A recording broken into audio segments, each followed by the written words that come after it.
Good morning, everyone, and welcome to the Q1 2026 edition of the Blackfinch Aim in Focus webinar. Before we begin, it's important to note that the content of this webinar is intended for the professional advisory community, and so the details covered today are not intended to be taken as financial advice itself.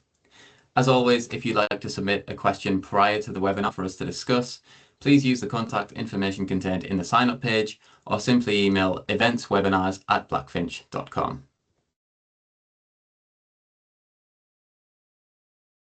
After a strong start to the year in January, two key factors came to the fore and dictated returns, which we'll cover in detail today.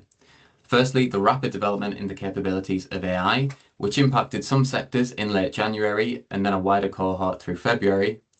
Secondly, and ultimately the most influential for Q1 returns, has been the escalating conflict in the Middle East and the concerns of the impact of this on inflation and growth. We'll then review some recent M&A activity, with deals likely to continue in our view, given the value on offer, before wrapping up with our outlook for AIM. I'll now hand over to Lawrence Campin, Senior Investment Manager at Blackfinch AIM. Thank you, Dave, and good morning, everyone.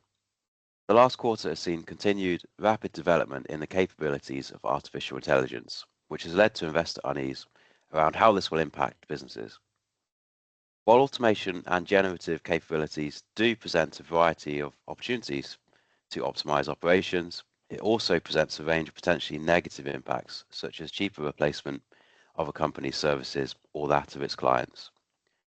These concerns began to materialize from mid-January, causing a broad-based decline in the share prices of software and technology companies, with some market participants referring to this as a SaaSpocalypse. This is shown on the right of the chart, with the declining total return represented by the blue line, pushing down valuation multiples, shown by the orange line, with earnings forecasts largely unchanged. Developments included the launch of Anthropic's new assistant, Cowork, which introduced the automation of tasks through multi-step workflows and use of pre-approved tools and plugins, which investors saw as a threat to existing data and software businesses. Other advancements included AI's ability to quickly navigate and review data, which could impact demand for friendly user interfaces, as well as its ability to assist with coding, which could lower the barrier to entry for competition given much faster software development. So in this changing landscape, it will be critical to identify software and technology companies at high risk, such as those with a low amount of proprietary data, or those that offer simple point solutions. Businesses that we expect to be more resilient include those with full enterprise-grade solutions, which are highly embedded into its customers' organizations, as well as those which have significant proprietary data advantages. So AI-related volatility then moved on to affect a wider cohort of sectors, including professional services firms from early February. This stems from the potential to automate tasks, such as summarizing legal points or creating draft documents, which could ultimately reduce billable hours or even replace certain advisory services. It is important to note that in some lines of work, including insolvency and legal practice, strict regulations are still in place, with serious consequences for incorrect conclusions. Therefore, we believe that professional services firms that operate in highly regulated industries and are able to use AI effectively within their business should be more resilient than perhaps the market perceives. We have performed a deep dive into both the risks and opportunities across all of our investee companies and don't believe that any of these businesses are imminently under threat of having their investment case altered, and believe in some cases the market may have overreacted on the downside. We will of course continue to monitor developments in the space, both through our own research as well as in discussions with management teams about the AI strategy. Now let's turn to the escalating conflict in the Middle East, which has become a defining feature of the quarter, which has resulted in sharp energy price rises, supply chain disruption, and widespread uncertainty around inflation and monetary policy. Now, much of the oil shock is linked directly to the closure of the Strait of Hormuz, as approximately 20% of the world's oil and liquefied natural gas pass through the area.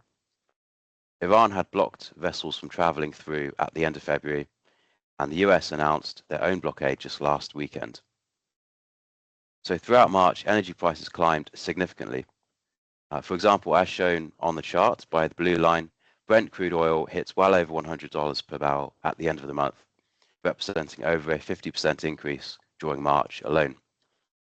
So while prices have fallen from this peak more recently, markets are continuing to experience high levels of volatility on an almost daily basis.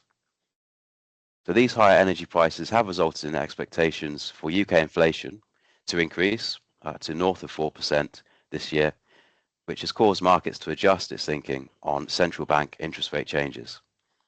So before the conflict, the Bank of England was expected to cut interest rates twice by the end of 2026. However, indications are now pointing to possible hikes. This has driven the wider market sell-off in March, which is shown on the chart by the orange line. Now, investor sentiment remains uncertain and driven by developments of the conflict. We believe that our invested companies have limited direct exposure to the Middle East, but continue to monitor this closely. Moving on to M&A activity, which has been ongoing in Q1. So both the growth and income portfolio benefited from the takeover of Kitwave Group, a delivered wholesale business serving the retail, wholesale and food service markets in the UK. The offer came in from private equity firm OEP Capital Advisors at 295 pence per share, which was a premium of around 33% to the undisturbed price. So OEP believed they were well placed to support and accelerate Kitwave's growth, and they referenced the already established nationwide network and track record of organic and M&A expansion. Now, since IPO in 2021, Kitwave has achieved strong revenue and operating margin growth carried out through strategic bolt-on acquisitions, which increased scale and achieved synergies. So more recently, in July 2025, Kitwave lowered forward-looking expectations, which was driven by rising cost headwinds and retendering of customer contracts in the challenging macroeconomic environment. So we believe this led to an overselling of the stock, given the long-term growth prospects, and so we subsequently added it to our growth portfolio shortly afterwards to take advantage of the lower valuation, and we retained our holding in the income portfolio. As soon after this, the bid was announced, with OEP also recognizing the attractive valuation. So while we initially believed the offer was at a discount to the intrinsic value of the company, Kitwave did subsequently announce a further deterioration of trading in February 2026. So we decided to exit the company shortly after this announcement and redeployed proceeds into invested companies with more attractive upside potential. As shown in the chart on the left, we were able to achieve a materially higher price compared to the initial purchase prices in both portfolios. Now, despite the heightened macro volatility, we do believe that current valuations are materially below intrinsic value, which could enable further takeover approaches. This thesis played out on the final day of the quarter, with Brick Group, formerly called Brickability, the distributor and provider of specialist products and services to the UK construction industry, and holding in the income portfolio. The company announced it had received an indicative proposal from Atlas Holdings, which valued Brick at 65 pence per share in cash, which represented a 62.5% premium to the undisturbed price prior to the announcement. The board rejected this as they believed it undervalued the company, and we strongly agree with this. So the business has diversified over recent years into growth areas such as fire remediation and renewable technologies, and is in our view well placed to benefit from an eventual cyclical upturn in the industry.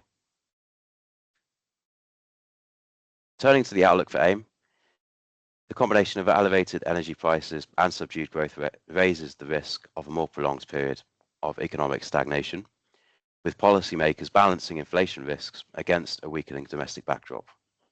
However, for UK smaller companies and AIM-listed businesses, this environment may also begin to create opportunities.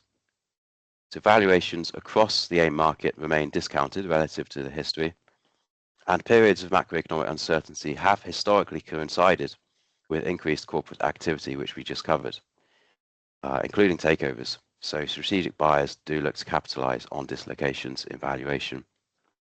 While near-term volatility is likely to persist, we expect improving clarity on inflation and interest rates could provide a more supportive backdrop for AIM over the medium term. We also note that when conditions do improve, AIM has a history of re-rating more strongly against the wider market. This is shown on the blue line on the chart, covering the period following the tariff low in April 2025. So with that, I'll hand back to Dave for the wrap-up. Thank you. Thanks, Lawrence. So that's everything for the Q1 2026 AIM in Focus webinar. So thank you, Lawrence, for joining us today, and to all of you for tuning in. As always, should you have any questions off the back of today's content, feel free to contact your dedicated business development manager.